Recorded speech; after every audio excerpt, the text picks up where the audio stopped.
What's up? Welcome back into another mock draft here on the FanTC Podcast Network YouTube page. We are on day 22, or I guess we can call it part 22 because we've really fallen off on the days a little bit, but we are still on the goal to get 45 done by the time draft season is upon us. Not draft season, but when officially our FanTC football draft is. I believe it's August 26th, so got to probably put out a couple two-a-days. This one will probably be a part of a two-a-day. I think I'm going to release this one the same day as part 21, Wednesday. So if you haven't, check out the other one. Like, comment, subscribe on all of the social medias. Make sure to check us out. If you have not already, subscribe on the podcast platform, subscribe on YouTube, leave 5-star reviews, like, comment, interact. Help us get out there a little bit. We appreciate it. Today I actually have a mock draft of a little bit of a different strategy involved in this mock draft. We're going to go 16 teams. I'm actually part of a Fantasy Football Today group on Facebook, and someone had asked about drafting in a 16-team league and how it can be a little bit different.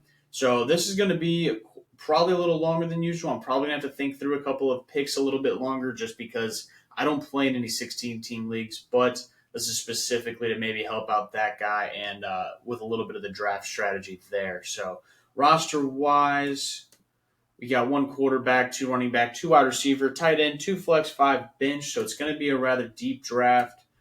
And I'm going to draft from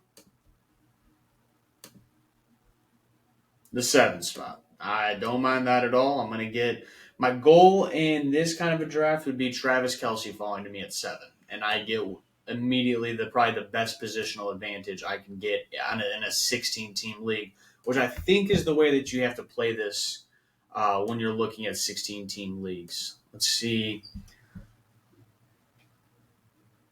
Yep. Literally the top 6, my favorite 6 off the board go, leave me with the favorite number 7 option on the board and Travis Kelce. Again, in a 16-team league, I think I'm going to want to create some positional advantages. I think Travis Kelce gives me that. The way I think about it is if you take Travis Kelce versus the 6th to 16th best tight end in fantasy football just about any given week, he's probably almost lapping those guys. So that's a positional advantage I could not pass up personally.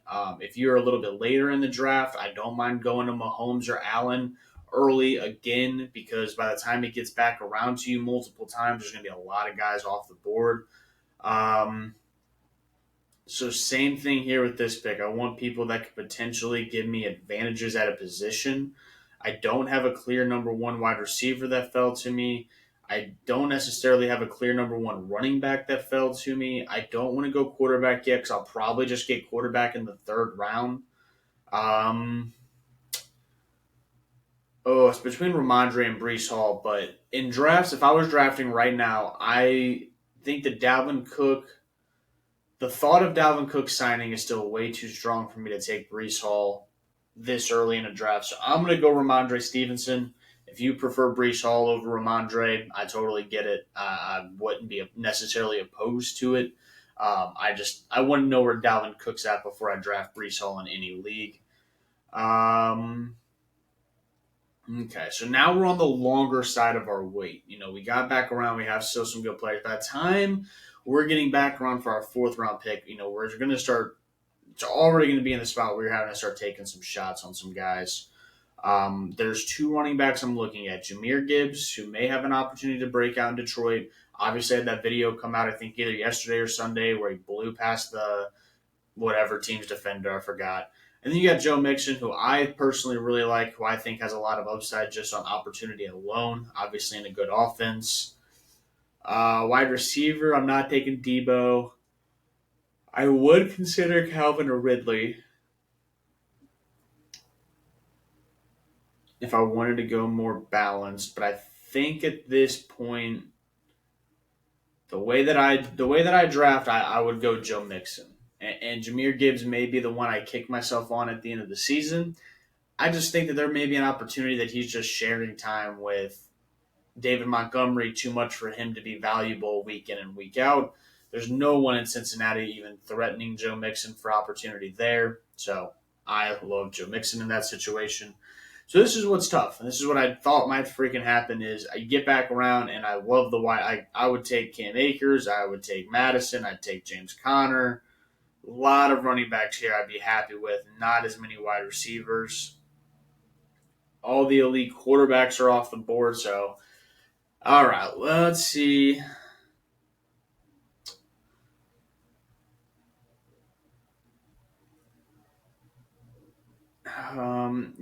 I do like these running backs. I don't think any of these running backs give me just so much security. I feel like I have to take them.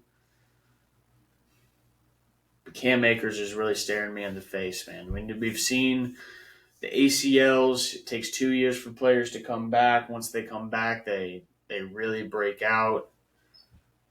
So I'm gonna go RB heavy on this draft as well. I'm gonna go Cam Akers and really solidify my running back core.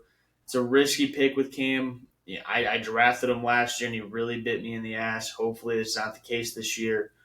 But I just when I think that that's a tier of running back that I want a piece of, and I don't want them to slip through without me getting a piece of them. So um, we got to start drafting wide receivers. I mean, at this point in the draft, quarterback and wide receivers are really our only main concern, I would say.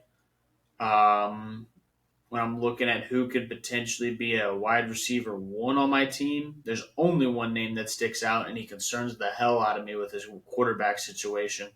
But I'm going to go Mike Evans here and just shoot for upside. I mean, all of my wide receiver plays are going to have to be upside shots at this point since I went running back so heavy and then obviously got Travis Kelce at my tight end position. But that's okay because in a league this deep, another team's wide receiver two or second flex isn't going to be that strong anyway. So I feel pretty good about my core players I have right now, which is what I think you have to focus on, and then find those positional advantages when you can get them at a good draft cost, like where I got Travis Kelce in the first round. Um, yeah, see, like this is another one. Ugh, I did kind of like Gabe Davis though too. Deshaun is an interesting pick here. But for me at this point, I've kind of committed into this build. I know I'm just going to go later round quarterback, and I'm just going to keep picking off wide receivers who I think have pretty good upside. Brandon Cooks is another guy I think on a week to week basis can have big games. He may not be the most consistent player out there, obviously moving from a wide receiver one to a wide receiver two role in Dallas, but I do think that the wide receiver two role in Dallas does have some pretty good fantasy relevance. And he just looked good in camp, and I think that he can be pretty good. Um,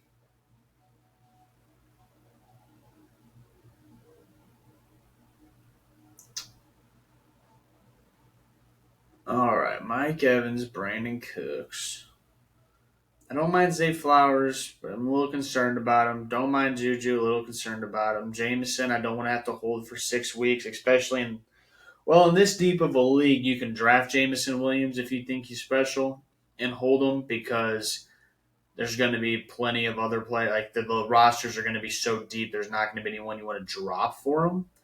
Which actually just made me talk myself into drafting Jameson Williams because he's kind of right around that same wide receiver, same caliber wide receiver that I'm drafting.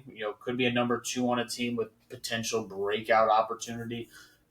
Again, having to hold him for 6 weeks and drafting him in the seventh round sucks, but we're going to look and see who's on the bench at the end of this draft. There's not going to be a lot of guys that I'm going to want to draft or drop Jameson Williams for, so I feel more confident being able to hold them. Okay, do I want to see if Sky Moore falls back around? 1, 2, 3, 4, 5, 6, 7, 8, 9, 10, 11. Probably not.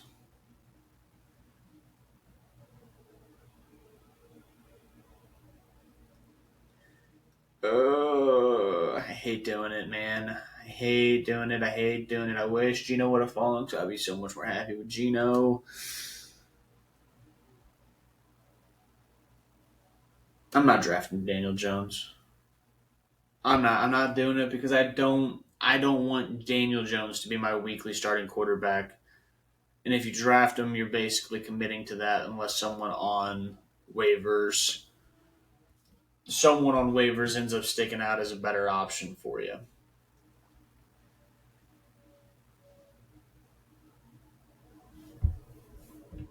Wow, Jared Goff goes before Geno Smith. That's kind of crazy. And just because I'm sure everyone's going to probably start taking second quarterbacks here, especially since it's such a deep league, I'm going to go and just snag Russell Wilson. Do I think Russell Wilson can be a big difference maker at the position? Probably not. Even with Sean Payton, I don't think that he's going to be the most, he's not going to be a Drew Brees-esque quarterback where he's just going to be beyond accurate and have a million completions and just rack up yards and touchdowns. Maybe he runs a little bit, which may be nice, but I don't know. I'm not the most excited when it comes to drafting Russell Wilson at this point, but it is what it is. You got to draft guys and you got to draft them. Again, I don't think I reached on him by any means. If you look here, Kyler went off the board, Bryce Young went off the board. So, and those are second quarterbacks, so I'm probably missing out on Russ if I don't take him there. And then I'd have to go, I would either have taken Love, Purdy, Stafford, or Carr right there. And I just don't love doing that. Um,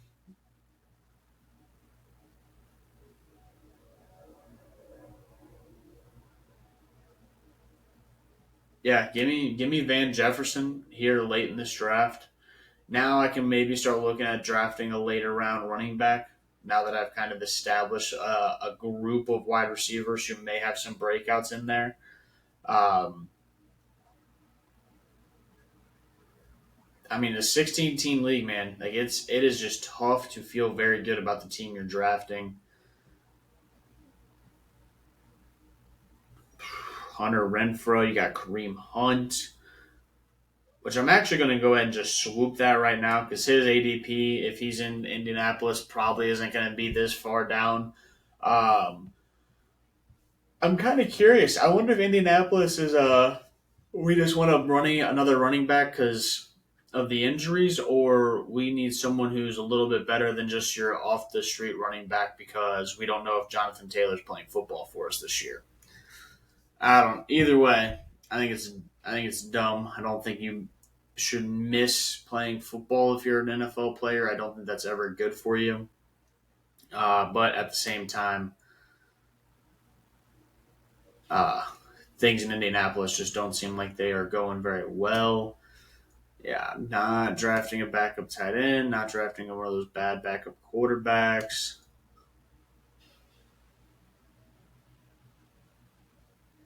Here, we'll draft a guy that we can drop pretty soon if things end up going the way that they're most likely will go. We're gonna grab Israel Abadakanda. Probably said that wrong. Sorry about that. A little tired, but let's jump in and see how the team turned out. So again, 16 team league. Got all the way over here. So it's going to be tough. There's going to be position groups that you don't feel the most confident in. There's going to be, the waiver wire is going to be thin if you're playing with Fab. There's going to be people that spend a lot on, guys that just barely, make maybe the top of their bench just because there's not going to be a lot of players picked off the waiver that you feel confident putting in your starting lineup on a week-to-week basis, unless there's an injury or a rookie or second-year player that no one was expecting breaks out. But even like you see guys, I think Marvin Mims, Jaden Reed, John Mechie, Tyson Chandler, Deuce Vaughn, Abadakanda, McBride, Zamir White, like all of these guys all get drafted. So that just shows you how thin the waiver wire is going to be and why I think it's always good to kind of load up on some young guys who could potentially break out, especially towards the later rounds in drafts. I didn't necessarily do that with Kareem Hunt, but I just thought there was some opportunity there with the Colts in his situation. So we got Russell Wilson at quarterback. Again, I don't love betting on Russ, but in this kind of a format where it's 16 teams, I think Russ is going to be right around that baseline. He's going to be pretty average this year. I don't think he's going to be spectacular, but he's not going to be terrible like he was last year. Running backs, Ramondre Stevenson, Joe Mixon, Cam Akers, Kareem Hunt, Israel Abanikanda. Don't mind that running back core at all. I think my top three, I'm super excited about. Kareem Hunt may end up getting starting opportunity in Indianapolis, depending on the Jonathan Taylor situation. So if you're drafting now, he's a last round guy you should be picking up on a lot of your teams. Mike Evans, Brandon Cooks, Jamison Williams, Sky Moore, Jalen Hyatt, Van Jefferson as my wide receivers. That's definitely the weakest of my rooms right now. I definitely probably have to make a trade for another, decent caliber wide receiver. But if Jamison Williams can come back and be as good as people are expecting, it's going to be a good later down the year play. Sky Moore can be a good breakout year two candidate. Jalen Hyatt can be a rookie breakout. And then Van Jefferson, he may not necessarily be a breakout, but if there's an injury to Cooper Kupp or anything like that in Rams land over there, then he may just get some wide receiver one opportunity that, I'm taking with one of the last picks in the draft, my third to last round pick. So I'm pretty happy with that. Again, 16 teams. I may actually run up another one just because that was pretty difficult, and I'm not used to playing with that many teams. Usually, if I go heavy running back and tight end through the first 4 rounds, there's still guys in the 5, 6, and 7 that I'm happy with. Obviously, with 4 to 6 extra guys getting taken every round, just no one falls. I mean, normally the end of the draft is right here around Rashee Rice, Russell Wilson, Tyler Higbee, and today it was we're getting down to where Sam Howell and Ryan Tannehill and Jake Ferguson and not Tyson Chandler, damn it, Cordero Patterson, other Chandler, maybe it is Ty Chandler's his name, but I hope you enjoyed the video. Like, comment, subscribe, all the good stuff. Help us out. Follow us on Facebook, Twitter, Instagram. Follow my personal account on Twitter, on Instagram. I'll be tweeting, posting stuff all the time, especially this football season. So check it out. Peace out, everybody.